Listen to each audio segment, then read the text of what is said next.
Jimmy Watkins joined the Army at 17 years old. His aunt and uncle had to sign for him. I was in the 12th grade. I decided to quit school. So when I quit school, I got a visit from the recruiter. And it said, well, if you're going in, we better go now. So I said, well, why not? After basic and infantry training, Watkins was ordered to go to Vietnam. But everybody around me wasn't going. So I said, well, why should I go if they ain't going? He was court-martialed and sent over to Vietnam. There he served as a radio telephone operator. To tell you the truth, it was a beautiful country. If it wasn't for the killing and all that. After his tour, he was sent back to the States and served in a few different roles at different forts. Eventually, he was sent back to Vietnam. Didn't stay long because they were downgrading Vietnam. And they said, well, you got a choice there, Sergeant Watkins. You can stay and we'll re-sign you somewhere in the States so you can get out. So I said, well, it's been pretty good, so far. I've been doing all right. I think I stay. He was sent to another fort and then to Germany for a year. That was a culture shock for me.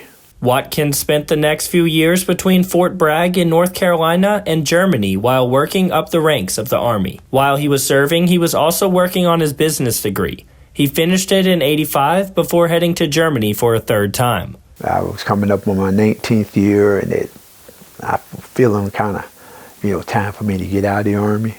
And I told myself, if I don't make Command Sergeant Major by 20, I'm retiring. He was selected for Command Sergeant Major. Then he ended up at Fort Drum in New York with the 10th Mountain Division.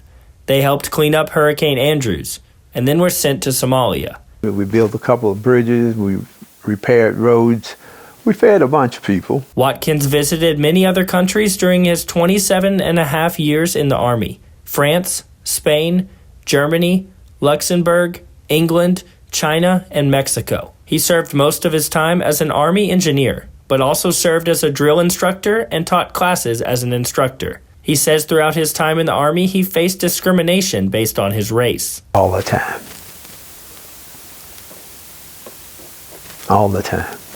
It was one of the reasons I got out. A situation that happened at Fort Riley was the last straw for Watkins. There was this racial thing that was going on. Got tapes and everything. And I went to the commander with it. Oh, no, Sergeant Major, you got to be wrong. You just listen to it. And you calling me wrong, sir? Are you taking his word and their word over mine? Watkins retired immediately after this incident.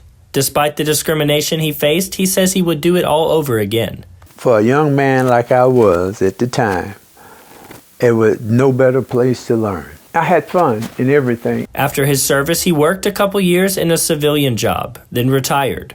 Now he serves as the first vice commander of the American Legion Post 12. Well, Mr. Watkins, on behalf of myself, Channel 39, and West Tennessee, we just want to thank you so much for your service and give you just a little small token of our appreciation. Thank you. I appreciate it.